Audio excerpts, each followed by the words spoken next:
So when we moved into this new house, there was just an energy and a vibe of the people that lived here before. I live in an older home.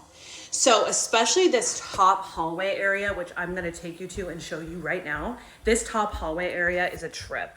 So this whole area at the top of the stairs, there was this old armoire here when I first moved in. It came with the house. And I am telling you, the energy that emanates from this armoire, it is the weirdest freaking energy.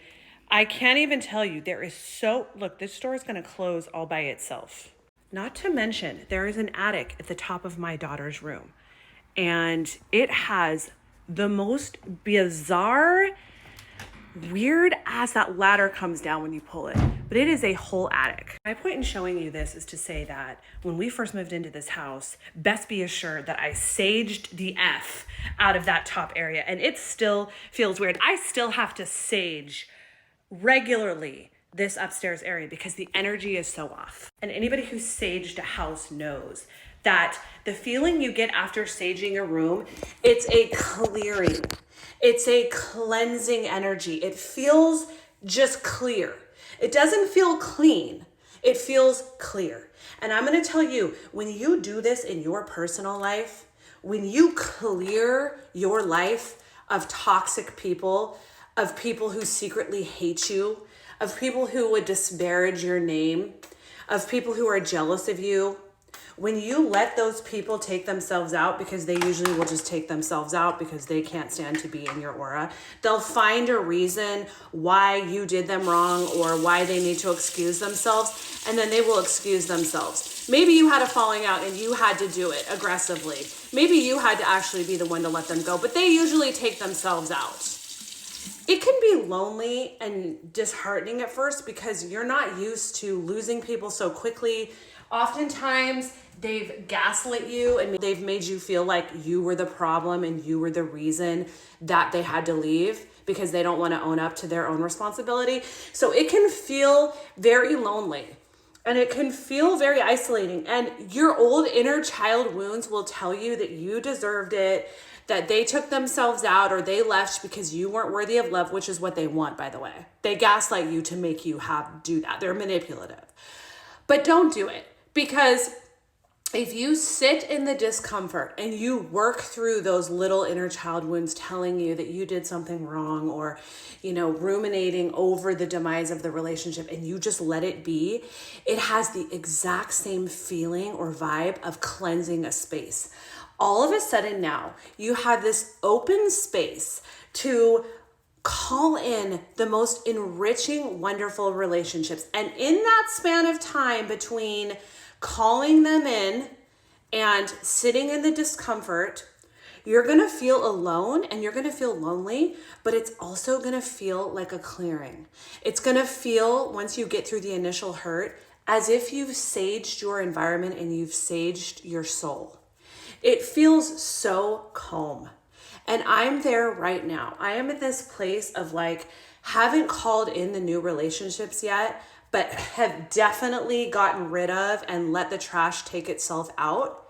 And so now I'm in this cleansed space of feeling so calm. There's no more drama.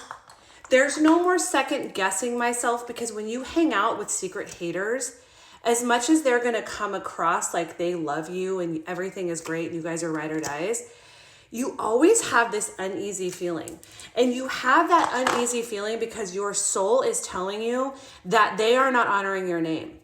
They are not being real, true friends. They are not giving you light. Their frequency is off from yours. So just that baseline fact is going to make you feel uncomfortable. And so when you're with these people and you're trying to pretend that everything's great, your soul is screaming at you in those moments that they don't got your back, baby. And their frequency is not aligned with yours, period, pragmatically. And so once you get rid of that cognitive dissonance from being with them and just feeling like something's off and just something's weird, all of a sudden now you have none of it when you're alone. And you feel so cleansed and free and just peaceful. All the chaos is gone, and it's a regulated nervous system. It's calm. So my point is, sage your world. Sage your world. Look at actions matching words. Look at how your body feels when you're around these people. Do you have a regulated nervous system? Do they show up for you? Are they consistent? Are they kind? Are they awake in their own lives? Are they awake to who they have in their lives? Who is around them? Are the people around them good people? Are they self-aware? Keep those people close, because the ones that aren't, the takers and the users and the actions don't match words and they're trashing your name behind the scenes, let those people go. Sage your life so that you can have that cleared, peaceful feeling of dignity, of safety, of a regulated nervous system. Because I am telling you, my circle is so small right now. It is so small, but it is so tight. It is so clear, and it is absolutely in congruence with my life. It is on the same frequency, and it feels so good. There is no cognitive dissonance. There is no wonder. It is just, I know how they are. I know what they're bringing. It is loyalty. It is dignity. It is speaking highly of me. It is ride or die. They have got my back. And the circle is small, but you know what? When you get rid of all the dustiness and you get rid of all the negativity and the secret haters, you open up a whole new cleared field, baby, to call in relationships that are pure, that are clean, that are happy, that are high vibe, that are beautiful and wonderful.